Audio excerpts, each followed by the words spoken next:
Hello and welcome. I figured I'd start this video a little bit differently.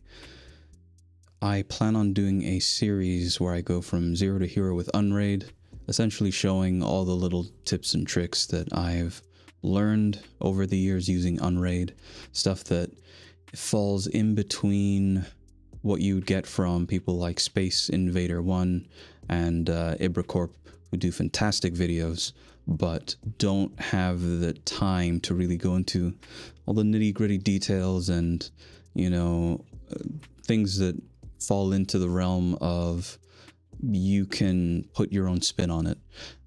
This is just basically things that I have found to be effective, and I'm wondering how many people this could be useful for.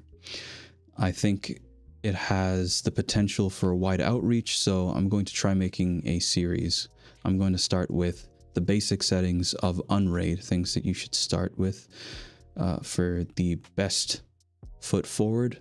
And then after that, I'm going to do some little organization tips and tricks and follow that up with the R's, something that most people generally end up finding very useful.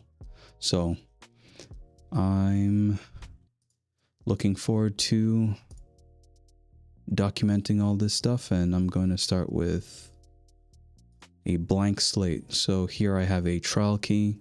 I've got 17 days to make something useful happen with this, so looking forward to it.